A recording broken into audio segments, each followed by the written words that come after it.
नमस्कार दोस्तों, सरफास्ट सीरीज में आपका स्वागत है। तो आज हम आप लोग के लिए बिहार बीएड एंट्रेंस अंतिम समय की तैयारी के लिए टीचिंग एप्टीट्यूड यानी शिक्षण अधिगम का धमाकेदार रिवीजन क्लास लेकर आ गए हैं। और इसमें जितने भी क्वेश्चन सेट किए गए हैं आपके एग्जाम के पॉइंट ऑफ व्यू से सभी क्वेश्चन इंपॉर्टेंट है। तो चलिए इस क्लास की शुरुआत करने से पहले बता दें, जो लोग अभी हमारे चैनल पे नए हैं आप हमारे चैनल को सब्सक्राइब कर लीजिए और घंटे के बटन को दबा दीजिए। तो चलिए इस क्लास की शुरुआत करते हैं। तो पहला क्वेश्चन है कि निम्न में कौन ब्लैक बोर्ड योजना का भाग नहीं है। तो ऑप्शन में श्याम पाठ पुस्तकें, मानचित्र, शिक्षक का वेतन। तो देखिए इनमें से जो है शिक्षक का वेतन जो है ब्लैक बोर्ड योजना का भाग नहीं है। आपको बता दें कि ब्लैक बोर्ड योजना जो है नई शिक्षा नीति 1986 के तहत 1987 में आया था। और इस योजना में जो है श्याम पाठ पुस्तकें, मानचित्र या प्राथमिक विद्यालय के स्तर को सुदृढ़ करने की बात की गई थी, बल्कि शिक्षक का वेतन की बात नहीं कही गई थी। आपको बता दें कि शिक्षक के वेतन की बात जो है कोठारी आयोग में कहा गया था। उसमें कहा गया था कि शिक्षक को जो है टाइम टू टाइम वेतन दिया जाए, क्योंकि शिक्षक की आर्थिक स्थिति बहुत ही दयनीय होती है। आपको बता दें कि विद्यालय के कक्षा कक्ष में जो है ब्लैक बोर्ड की ऊंचाई जो है 4 फीट पे होना चाहिए। अब चलिए अगला क्वेश्चन देखते हैं। अगला क्वेश्चन है कि किस शिक्षण विधि के द्वारा शिक्षण दोषों को दूर किया जाता है। तो ऑप्शन में डाल्टन विधि, मारिया मोंटेसरी विधि, आगमन विधि, निगमन विधि। तो देखिए किस शिक्षण विधि के द्वारा जो है शिक्षण दोषों को दूर किया जाता है, तो डाल्टन विधि के द्वारा दूर किया जाता है। उसके बाद देखिए मारिया मोंटेसरी विधि जो प्राथमिक विद्यालय से संबंधित है। आगमन विधि में पहले उदाहरण बाद में नियम दिया जाता है, और निगमन विधि में पहले नियम और बाद में उदाहरण दिया जाता है। अब चलिए अगला क्वेश्चन देखते हैं। अगला क्वेश्चन है कि मूक बधिर बच्चों को पढ़ाई के लिए क्या प्रयुक्त की जाती है। तो ऑप्शन में ब्रेल लिपि, सांकेतिक भाषा, श्रवण यंत्र, इनमें से कोई नहीं। तो देखिए मूक बधिर बच्चों को जो है पढ़ाने के लिए क्या प्रयुक्त किया जाता है, तो सांकेतिक भाषा का प्रयोग किया जाता है। आपको बता दें कि सांकेतिक भाषा का प्रयोग खासकर जो है मूक बधिर विद्यालय में ही होता है, जहाँ बौक बालक जहाँ जो है मूक बधिर बालक रहता है। उसके बाद देखिए जिस बालक को विद्यालय में दिखाई नहीं पड़ता है उसे जो है ब्रेल लिपि के माध्यम से पढ़ाया जाता है, और जिस बालक को सुनाई नहीं देता उसे श्रवण यंत्र लगा के जो है शिक्षण दिया जाता है। अब चलिए अगला क्वेश्चन देखते हैं। अगला क्वेश्चन है कि निम्न में कौन कक्षा का शिक्षण से संबंधित नहीं है। तो ऑप्शन में श्याम पट पर लिखना, प्रश्नों को हल करना, प्रश्न पूछना, राष्ट्रीय राजमार्ग बनाना। तो देखिए इनमें से कौन जो कक्षा का शिक्षण से संबंधित नहीं है, तो राष्ट्रीय राजमार्ग बनाना। इनमें से जो भी हो गया, श्याम पट पर लिखना हो गया, प्रश्नों को हल करना हो गया, प्रश्न पूछना हो गया, यह सब भी आपको कक्षा का शिक्षण से संबंधित है। आपको बता दें कि कक्षा कक्ष का अनुशासन बनाए रखना शिक्षक का दायित्व होता है। अब चलिए अगला क्वेश्चन देखते हैं। अगला क्वेश्चन है कि विद्यालय में अनिवार्य रूप से क्या सब रहना चाहिए। तो ऑप्शन में शौचालय, ब्लैक बोर्ड, पुस्तकालय, इनमें से कोई नहीं। तो देखिए विद्यालय में जो शौचालय भी रहना चाहिए, ब्लैक बोर्ड भी रहना चाहिए, पुस्तकालय भी रहना चाहिए। यानी यहाँ इसमें क्या होता है, डी नंबर में होता है, इनमें से सभी होता है, कोई नहीं की जगह क्या होता है जी, तो सभी होता है। ठीक है, तो आप लोग इसे सही कर लीजिएगा। अब चलिए अगला क्वेश्चन देखते हैं। अगला क्वेश्चन है कि निम्न में कक्षा 1 से 5 तक कौन योजना संबंधित है।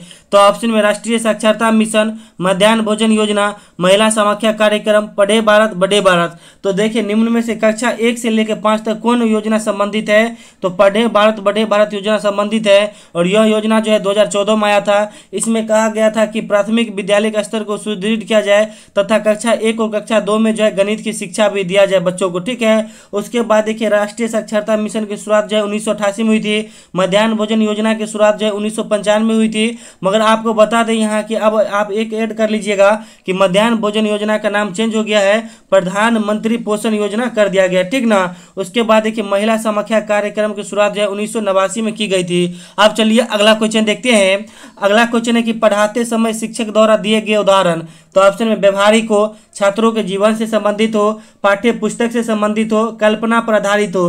तो देखिए यदि आप एक शिक्षक है विद्यालय में, तो आप जो भी पढ़ाते हैं तो वो जो है किससे संबंधित होना चाहिए, तो पाठ्य पुस्तक से संबंधित होना चाहिए। यह नहीं कि यह आपके घर से संबंधित होना चाहिए और बच्चों के घर से संबंधित होना चाहिए। जो भी पढ़ाते हैं वो पाठ्यक्रम के अनुसार होना चाहिए और पाठ्य पुस्तक से संबंधित भी होना चाहिए। अब चलिए अगला क्वेश्चन देखते हैं। अगला क्वेश्चन है कि प्रतिभाशाली बालक की बुद्धि लब्धि कितना होता है।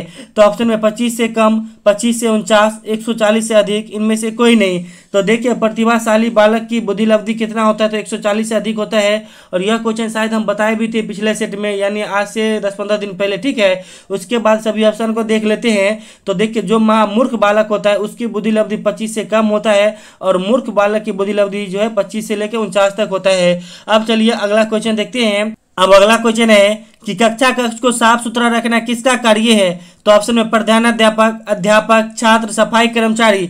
तो देखिए कक्षा कक्ष को साफ सुथरा रखना किसका कार्य होता है? तो छात्र का होता है, क्योंकि कक्षा कक्ष में छात्र पढ़ता है या छात्राएं पढ़ती है तो उसका कर्तव्य हो जाता है। मगर अगर विद्यालय की बात कही जाएगी तो वह सफाई कर्मी होगा, ठीक ना। अब चलिए अगला क्वेश्चन देखते हैं। अगला क्वेश्चन है कि प्रभावशाली शिक्षण में कुछ कौन गुण नहीं होना चाहिए? तो ऑप्शन में वाद विवाद करना, गृह कार्य देना, बच्चों को प्रोत्साहित करना, पाठ को रटाना। तो देखिए प्रभावशाली शिक्षा में जो है पाठ को रटाना यह गुण नहीं होना चाहिए, ठीक है। उसके बाद देखिए वाद विवाद करना, गृह कार्य देना, बच्चों को प्रोत्साहित करना, यह प्रभावशाली शिक्षण का माध्यम है। अब चलिए अगला क्वेश्चन देखते हैं। अगला क्वेश्चन है कि एनसीईआरटी का मुख्यालय कहाँ है? तो ऑप्शन में दिल्ली, पटना, मुंबई, कोलकाता। तो देखिए एनसीईआरटी का मुख्यालय कहाँ है? तो दिल्ली में स्थित है। और एनसीईआरटी की स्थापना जो 1961 में हुआ था। और वर्तमान में जो है एनसीईआरटी का अध्यक्ष कौन है? तो दिनेश प्रसाद सगलानी है। अब आगे बढ़ने से पहले बता दें कि हम जो है आप लोग को धमाकेदार ऑफर के साथ बिहार बीएड एंट्रेंस अंतिम समय की तैयारी के लिए स्पेशल नोट्स प्रोवाइड कर रहे हैं। जो नोट्स हम पहले आपको 99 यानी 100 रुपये में दे रहे थे, वही नोट्स अब हम मात्र 49 रुपये में दे रहे हैं। यह मेरा नंबर है 7050387142। यह मेरा व्हाट्सएप नंबर है और गूगल पे, फोन पे भी नंबर है। तो आप इस पे जो है 49 रुपये पेमेंट करके मेरा सभी नोट्स लीजिए और अपने तैयारी को बेहतर बनाइए, क्योंकि देखिए अब थोड़ा कंपटीशन बढ़ने वाला है और अभी भी आपके पास जो है 12 से 13 दिन पर्याप्त समय है। तो आप मेरा नोट्स लीजिए और अपनी तैयारी को बेहतर बनाइए। अब चलिए अगला क्वेश्चन देखते हैं।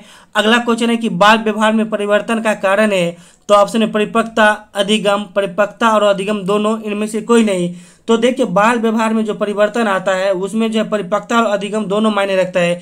क्योंकि एक तो मान लीजिए वो सीखता है, अधिगम का अर्थ होता है सीखना, उसके बाद वो धीरे धीरे बड़ा होता है, ठीक है, परिपक्व होते रहता है। तो इसीलिए इस दोनों के कारण उनमें परिवर्तन होता है। अब चलिए अगला क्वेश्चन देखते हैं। अगला क्वेश्चन है कि बालक का शारीरिक विकास कब से शुरू हो जाता है? तो ऑप्शन है माँ के गर्भ से, जन्म के बाद, शिशुअवस्था से, बाल्यावस्था से। तो देखिए बालक का जो है शारीरिक विकास कब से शुरू होता है? तो माँ के गर्भ से शुरू हो जाता है, ठीक है। उसके बाद देखिए शिशुअवस्था का काल कब से कब तक होता है? तो 0 से लेकर 6 वर्ष तक होता है। और बाल्यावस्था का जो है 6 से लेकर 12 वर्ष तक का अवधि होता है। अब चलिए अगला क्वेश्चन देखते हैं। मेरा थोड़ा शायद गला बजा हुआ है, ठीक ना, तो आप लोग इसे थोड़ा मैनेज करिएगा। अब अगला क्वेश्चन है कि कक्षा में शिक्षण के समय अनुशासन रखना किसका उत्तरदायित्व है? तो ऑप्शन में समाज का, प्रधानाध्यापक का, छात्र के माता पिता का, शिक्षक का। तो देखिए कक्षा में जो है शिक्षण के समय अनुशासन रखना किसका उत्तरदायित्व होता है? तो शिक्षक का होता है, ठीक है, क्योंकि यह पहले भी हम बता चुके हैं, तो आप इसे जरूर याद रखेंगे। अब चलिए अगला क्वेश्चन देखते हैं। अगला क्वेश्चन कस्तूरबा गांधी विद्यालय में किसे पढ़ाया जाता है? तो ऑप्शन है बालक, बालिका, उपयुक्त दोनों, इनमें से कोई नहीं। तो देखिए कस्तूरबा गांधी विद्यालय में किसे पढ़ाया जाता है? तो बालिका को पढ़ाया जाता है। आपको बता दें कि कस्तूरबा गांधी विद्यालय की शुरुआत 2004 में हुई थी। इसमें जो है कक्षा 6 से लेकर कक्षा 8 तक के बालिका को जो है मुफ्त पढ़ाया, साथ ही भोजन के साथ और आवासीय सुविधा के साथ पढ़ाया जाता है। अब चलिए अगला क्वेश्चन देखते हैं। अगला क्वेश्चन है कि निम्न में किसके शिक्षा पर विशेष ध्यान देना चाहिए? तो ऑप्शन में स्त्री शिक्षा, पुरुष शिक्षा, उपयुक्त दोनों, इनमें से कोई नहीं। तो देखिए निम्न में से किसके शिक्षा पर विशेष ध्यान देना चाहिए? तो स्त्री शिक्षा पर ध्यान देना चाहिए, क्योंकि देखिए अभी भी जो है भारत में स्त्री और पुरुष के जो है साक्षरता दर में बहुत सारा अंतर है। खासकर अगर केरल की बात की जाए तो केरल में बहुत ज़्यादा अंतर नहीं है, ठीक है, 95 है महिला का और 97 है पुरुष का, ठीक है। और हमारे बिहार में कितना अंतर है आप लोग कमेंट करके जरूर बताइएगा। तो भारत में जो है स्त्री शिक्षा पर विशेष ध्यान देने की जरूरी है। अब चलिए अगला क्वेश्चन देखते हैं। अगला क्वेश्चन है कि प्रौढ़ावस्था से पहले की अवस्था कौन है? तो ऑप्शन में शिशुअवस्था, बाल्यावस्था, किशोरावस्था, इनमें से कोई नहीं। तो देखिए प्रौढ़ावस्था से पहले की अवस्था कौन हो जाता है? तो किशोरावस्था हो जाता है, क्योंकि हम आपको बताए थे कि बालक की जब पहली अवस्था होता है शिशुअवस्था, दूसरी अवस्था बाल्यावस्था और तीसरी अवस्था किशोरावस्था, उसके बाद आता है प्रौढ़ावस्था, ठीक है। तो प्रौढ़ावस्था की पहले की अवस्था कौन है? तो किशोरावस्था है। अब चलिए अगला क्वेश्चन देखते हैं। अगला क्वेश्चन है कि बालक के शारीरिक विकास से कौन प्रभावित नहीं कर सकता? तो ऑप्शन है पौष्टिक आहार, स्वच्छ वातावरण, आनुवांशिक गुण, महंगे कपड़े। तो देखिए बालक के जो है शारीरिक विकास को कौन प्रभावित नहीं कर सकता है? तो महंगे कपड़े जो है नहीं प्रभावित कर सकता है। उसके बाद देखिए पौष्टिक आहार हो गया, स्वच्छ वातावरण हो गया, आनुवांशिक गुण हो गया, इस सब के कारण जो है बालक का शारीरिक विकास प्रभावित होता है। अब चलिए अगला क्वेश्चन देखते हैं। अगला क्वेश्चन है कि माध्यमिक शिक्षा आयोग के अध्यक्ष कौन थे? तो ऑप्शन में डॉक्टर दौलत राम कोठारी, लक्ष्मण स्वामी मुदालियर, जाकिर हुसैन, इनमें से कोई नहीं। तो देखिए माध्यमिक शिक्षा आयोग के अध्यक्ष कौन थे? तो डॉक्टर लक्ष्मण स्वामी मुदालियर थे। और माध्यमिक शिक्षा आयोग की जो है स्थापना 1952 में हुई थी और माध्यमिक शिक्षा को जो है लक्ष्मण स्वामी मुदालियर आयोग भी कहा जाता है। अब आपको सभी ऑप्शन को बता देते हैं। तो देखिए कोठारी आयोग के अध्यक्ष तो है डॉक्टर दौलत राम कोठारी थे। और आपको बता दें कि वर्धा आयोग या वर्धा समिति का दूसरा नाम है डॉक्टर जाकिर हुसैन समिति भी। अब चलिए अगला क्वेश्चन देखते हैं। अगला क्वेश्चन है कि बिहार में स्त्री शिक्षा का प्रतिशत कितना है? तो इस क्वेश्चन का आंसर आप लोग कमेंट बॉक्स में दीजिएगा और हम आप लोग से उम्मीद करते हैं कि यह क्वेश्चन आप लोग से बनना चाहिए। चाहे आप लोग गूगल पे देखिए, कहीं भी देखिए बुक से, मगर आंसर सही दीजिए। और आप लोग को इस 20 क्वेश्चन में कितना मार्क आया है आप हमें कमेंट करके बताइए। और शाम में 7 बजे जीके का धमाकेदार रिवीजन क्लास आने वाला है, तो उसे भी आप लोग जरूर देखिएगा। और आपको बता दें कि हमारे प्ले लिस्ट में जितने भी 2022 वाले वीडियो हैं आप लोग उसे जरूर देखिए और अपने तैयारी को बेहतर बनाइए। उसका जो है लिंक हम इस वीडियो के डिस्क्रिप्शन में दे देंगे और कमेंट बॉक्स में भी पिन कर देंगे, ठीक है। तो आप लोग अपनी तैयारी को जरूर बेहतर बनाइए और हमारे साथ बने रहिए। Thank you.